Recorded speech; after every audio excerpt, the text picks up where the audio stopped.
आज मैं price rise की, पेट्रोल, डीजल और गैस की कीमत के बारे में आपसे, देश की जनता से बात करना चाहता हूं। डीजल, पेट्रोल ये तकरीबन इकोनॉमी के हर भाग में कहीं ना कहीं इनपुट होता है इसका। तो जब डीजल और पेट्रोल के दाम बढ़ते हैं, एक तो डायरेक्ट चोट लगती है और एक इनडायरेक्ट चोट लगती है। डायरेक्ट चोट लगती है जो गाड़ी में, स्कूटर में, ट्रक में डीजल पेट्रोल डालता है, उसको डायरेक्ट जेब में चोट लगती है। और इनडायरेक्ट जो लगती है, जब डीजल का, पेट्रोल का दाम बढ़ता है तो ट्रांसपोर्ट कॉस्ट बढ़ती हैं। ट्रांसपोर्ट कॉस्ट बढ़ती हैं तो सब चीज़ के दाम बढ़ते हैं। और पिछले 7 साल से हमने एक नया आर्थिक पैराडाइम देखा है। एक तरफ डीमोनेटाइजेशन, दूसरी तरफ मोनेटाइजेशन। ये एक तरफ डीमोनेटाइजेशन, दूसरी तरफ मोनेटाइजेशन। और फाइनेंस मिनिस्टर ने कहा, मोदी जी ने पहले कहा था मैं डीमोनेटाइजेशन कर रहा हूं, और फाइनेंस मिनिस्टर कहती रहती है मैं मोनेटाइजेशन कर रहा हूं। तो जनता ये पूछ रही है कि मोनेटाइजेशन किसका, डीमोनेटाइजेशन किसका? क्योंकि मोनेटाइजेशन हो रहा है तो किसी का तो हो रहा होगा, और डीमोनेटाइजेशन हो रहा है तो किसी का हो रहा होगा। तो मैंने ये आपके लिए, मोदी जी के लिए बहुत अच्छी तरह लिखा है। देखिए, डीमोनेटाइजेशन किसका हो रहा है?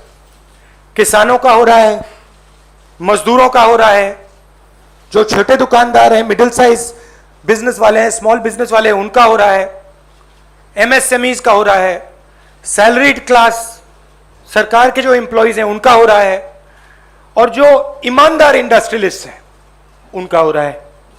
अब मोनेटाइजेशन किसका हो रहा है? 4-5 नरेंद्र मोदी जी के जो मित्र हैं, उनको आप 4-5 कह दीजिए, उनको आप हम दो हमारे दो कह दीजिए, जो आप कहना चाहते हैं कह दीजिए। तो ये इकोनॉमिक ट्रांसफर हो रहा है। और बड़ी इंटरेस्टिंग बात निकली है, मैं सोच रहा था, मोदी जी कहते रहते हैं कि जीडीपी बढ़ रही है, फाइनेंस मिनिस्टर कहती है कि देखिए जीडीपी का प्रोजेक्शन ऊपर की ओर है। मैं समझ नहीं रहा हूं भाई, जीडीपी एक तरफ दौड़ रही है और फाइनेंस मिनिस्टर, प्रधानमंत्री कहते हैं जीडीपी बढ़ रही है। फिर बात मुझे समझ आई, जीडीपी का मतलब क्या? गैस, डीजल, पेट्रोल, इनका यह कंफ्यूजन है। और मैं अब आपको गैस, डीजल, पेट्रोल के दाम और जीडीपी किस प्रकार से बढ़ रही है वो तो आज थोड़ा डायरेक्ट बताना चाहता हूं। 2014 में नरेंद्र मोदी जी ने कहा था कि डीजल, पेट्रोल के दाम बढ़ते जा रहे हैं, याद है आपको? 2014 में 410 रुपीज सिलेंडर की प्राइस थी जब हमने, यूपीए ने ऑफिस छोड़ा। आज 885 रुपीज सिलेंडर की प्राइस है, 116% इंक्रीज।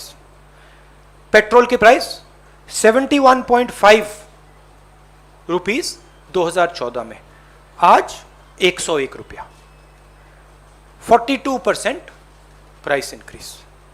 57 रुपीज डीजल, 88 रुपीज आज, 55%, 55% इंक्रीज। अब मजेदार बात यह है कि कोई ये आर्ग्यूमेंट कर सकता है कि देखिए ये तो इंटरनेशनल रेट बढ़ा है, इंटरनेशनल मार्केट पे डीजल, पेट्रोल का दाम बढ़ा होगा, इसलिए हिंदुस्तान की जनता को चोट लग रही है, इसलिए ये पूरा मोनेटाइजेशन, डीमोनेटाइजेशन का तमाशा चल रहा है। मगर अजीब सी बात यह है कि जब यूपीए की सरकार थी 2014 में, तो 105 रुपीज कच्चे तेल का दाम था, आज 71 रुपीज है, 32% ज्यादा था हमारे टाइम।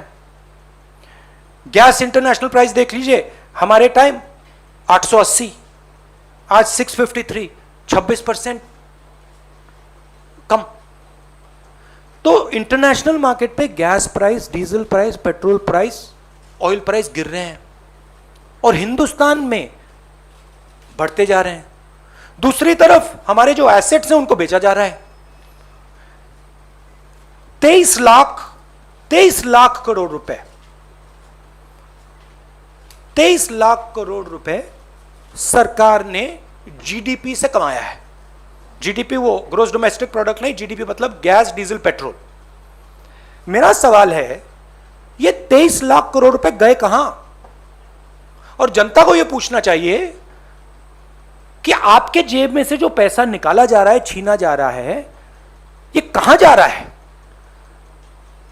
जो हिंदुस्तान के एसेट्स हैं, हमारी कंपनीज हैं, उनको बेचा जा रहा है, डिमोनेटाइजेशन किया जा रहा है, नोटबंदी की जा रही है, जीएसटी आपसे पैसा छीना जा रहा है, किसानों के 3 कानून बने हैं, वहां से आपका पैसा छीना जा रहा है। तो ये जा कहां रहा है? आपके पास तो नहीं आ रहा, आपके जेब में तो नहीं जा रहा। तो हिंदुस्तान के युवाओं को, जनता को यह सवाल पूछना पड़ेगा कि ये जा कहां रहा है, किसको मिल रहा है ये सब पैसा?